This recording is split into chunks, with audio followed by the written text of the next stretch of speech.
Hello বন্ধুরা, আমি আবারও চলে এলাম নতুন একটা রেসিপির সঙ্গে। আজ আমি আপনাদের সঙ্গে শেয়ার করব পালং শাকের চচ্চড়ি। দেখেই বুঝতে পারছেন কতটা লোভনীয় হয়েছে। চলুন রেসিপিটা এবার আপনাদের সঙ্গে শেয়ার করি। এখানে আছে আলু, কুমড়ো, শিম, বেগুন আর বড়ি, আর এখানে নিয়ে নিয়েছি পালং শাক। এখন আমি উনানটা জেলে কড়াইটা বসিয়ে দিলাম।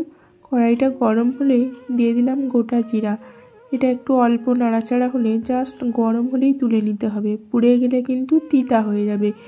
জিরাটা ঢেলে নিলাম। এবার কড়াইতে দিয়ে দিলাম সরিষার তেল। তেলটা মিডিয়াম গরম হলেই বড়িগুলো ভেজে নেব। তেল খুব বেশি গরম হলে বড়িগুলো জ্বলে যাবে, জ্বলে গেলে তিতা হয়ে যাবে। তাই মিডিয়াম গরম হলেই বড়িগুলো দিয়ে এরকম লাল লাল করে ভেজে এখন আমি তুলে নিচ্ছি। এরপর দেখতেই পাচ্ছেন যে তেল এক্সেস আছে, তেল আর এক্সট্রা দেওয়ার প্রয়োজন নেই। এখন আমি ওই তেলের মধ্যে দিয়ে দিলাম ফোড়ন হিসেবে 5 ফোড়ন। এরপরে দিলাম রসুন কুচি। এখন দিয়ে দেব পেঁয়াজ কুচি। শাকের মধ্যে রসুন কুচি দিলে খেতে বেশ টেস্টি হয়, আর এটা তো একদমই অন্যরকম হবে। তো এখন আমি রসুন আর পেঁয়াজগুলো নাড়াচাড়া করে সোনালি করে ভেজে নিলাম।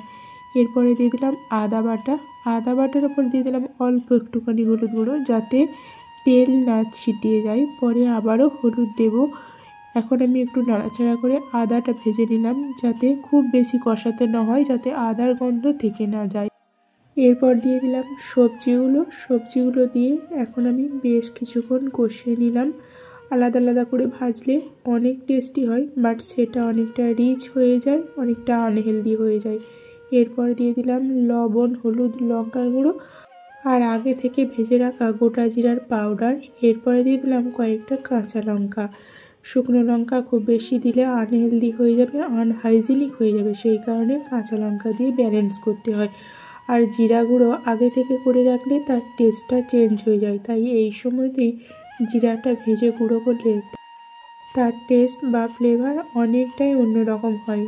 তো গুঁড়ো মশলাগুলো দেওয়ার পর আমি অল্প একটুখানি জল দিয়ে নাড়াচাড়া করে দিলাম, যাতে গুঁড়ো মশলাটা জ্বলে না যায়। এখন আবার একটুখানি জল দিয়ে চাপা দিয়ে দিলাম, যাতে সবজি আর মশলার কুকিং প্রসেস অনেকটাই এগিয়ে যায় আর খুব তাড়াতাড়ি কষানো হয়ে যায়। এরপর আমি খুলে নিয়ে আবারও কিছুক্ষণ নাড়াচাড়া করলাম। দেখুন সবজিটা দেখেই বোঝা যাচ্ছে কতটা মাখো মাখো হয়ে গেছে, কষানো কমপ্লিট। এরপর যতটা পরিমাণ জল লাগবে, মানে একটু অল্প করেই জল দিয়ে দিলাম, না দিলেও চলতো যদি মিডিয়াম বা লো ফ্লেমে রাখা যেত, যেহেতু উনান তাই সিকিউরিটির জন্য অল্প একটু জল দিয়ে দিলাম। এরপরে উপরে পালং শাকগুলো দিয়ে দিলাম, যদিও বা পালং শাক থেকে জল ছাড়বে, তাও নিচে একটি জল দিয়ে দিলাম। এরপর আমি চাপা দিয়ে দেবো এখন, যাতে পালং শাকটাও সিদ্ধ হয়ে যায়। দেখুন 5 মিনিট দিলেই হয়ে যাবে।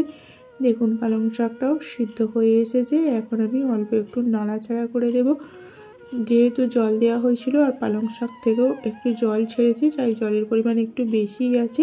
এখন আমি নাড়াচাড়া করে ঢাকা চাপা করে এই জলটা একটু কমিয়ে নেব, তাতে সবজিগুলো অনেকটা সিদ্ধ হয়ে যাবে আর জলটাও কমে যাবে। এখন আমি দিয়ে দিলাম ভাজা বড়িগুলো গুঁড়ো করে, এরপরে দিয়ে দিলাম চিনি, এরপরে দিয়ে দিচ্ছি ধনিয়া পাতা।